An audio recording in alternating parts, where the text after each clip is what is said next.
IIT இயக்குனர் என்ன சொல்லியிருந்தாரு, மாட்டு சிறுநீரை வந்து குடிச்சா சில வகையான காய்ச்சல்கள் குணமாகுது அப்படின்னு சொல்லியிருந்தாரு. அதுக்கு நிறைய எதிர்ப்புகள் கிளம்பி இருந்தது. அதை தாண்டி இன்னைக்கு நம்முடைய தமிழிசை சவுந்தரராஜன் அவர்கள் என்ன சொல்லியிருக்காங்க அப்படின்னு பார்த்தீங்கன்னா, 80 வகையான நோய்களுக்கு அது தீர்வாக இருக்கும்னு சொல்லி ஆயுர்வேதத்தில் நிறைய ரிசர்ச் வந்து இருக்கு. அது வந்து அறிவியல் பூர்வமாக விஞ்ஞான பூர்வமாக ப்ரூவ் பண்ணப்பட்டது அப்படின்னு சொல்லியிருக்காங்க.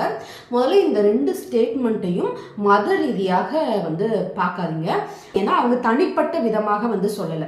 அவங்க வந்து நான் வந்து குடித்தேன், அதனால எனக்கு இந்த மாதிரி ஆயிருக்கு அப்படின்னு சொல்லியிருந்தா இந்த மாதிரியான ஒரு எதிர்ப்புகளோ ஒரு டிபேட்டோ வந்து வராது. ஆனால் அவங்க என்ன சொல்லியிருக்காங்க அப்படின்னு பார்த்தீங்கன்னா, அறிவியல் பூர்வமாக இதெல்லாம் வந்து ப்ரூவ் பண்ணப்பட்டிருக்கு அப்படின்னு சொல்லியிருக்காங்க. அதனால இன்னைக்கு நிறைய டாக்டர்ஸ் என்ன சொல்றாங்க அப்படின்னு பார்த்தீங்க அப்படின்னு சொன்னா, அந்த மாதிரி எந்த ரிசர்ச்சும் கிடையாது. உண்மையாக மாட்டு சிறுநீரை யூரினை குடிக்கிறதுனால நமக்கு எந்த பலனும் தராது. அதனால நிறைய நோய்கள் வரும், நிறைய உடல் பாதிப்புகள் வரும்னு சொல்லியிருக்காங்க. அதுக்குமே காய்ச்சல் வருது அப்படின்னு வச்சுக்கோங்களேன், கண்டிப்பாக நம்ம வந்து டாக்டர் கிட்ட போவோம். அவங்க வந்து மாத்திரை தருவாங்க, ஊசி போடுவாங்க. ஊசி போட்டு வலியை தாங்கிட்டு இருக்கணும், இன்னொன்று கசப்பான மாத்திரை குடிக்கணும். இது எதுவுமே இல்லாமல் ஜாலியாக நம்ம எல்லாருமே நம்ம வீட்டில் வந்து ஒரு மாடை வளர்க்கலாம், அதில் யூரினை பிடிச்சி ஈஸியாக குடிச்சிருக்கலாம் தானே.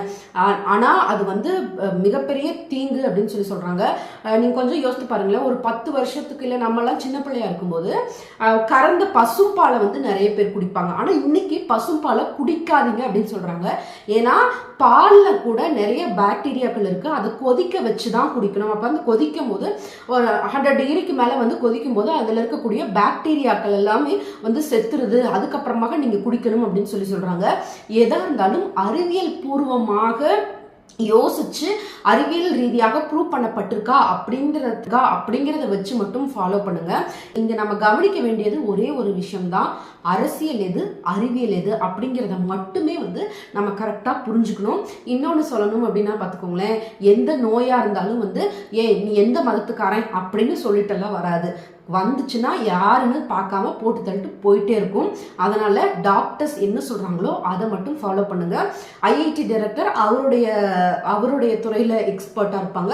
நம்ம தமிழிசை சவுந்தரராஜன் அவர்கள் வந்து முன்னாள் டாக்டர், அதனால அவங்க பிராக்டிஸ்ல இல்லை. இப்போ டாக்டர்ஸ் என்ன சொல்றாங்களோ, நம்முடைய ஹெல்த் வேற, மதம் வேற, அறிவியல் வேற அப்படிங்கிறத வந்து புரிஞ்சுக்கோங்க. அதுலேயும் அரசியல் முற்றிலும் வேறு அப்படிங்கிறத மட்டும் புரிஞ்சுட்டு எதா இருந்தாலும் யோசிச்சு முடிவெடுங்க. முன்னாடியே யோசிச்சு வச்சுட்டு அதுக்கான ப்ரூஃபை தேடினா எங்கேயுமே கிடைக்காது அப்படிங்கிறத வந்து புரிஞ்சுக்கோங்க.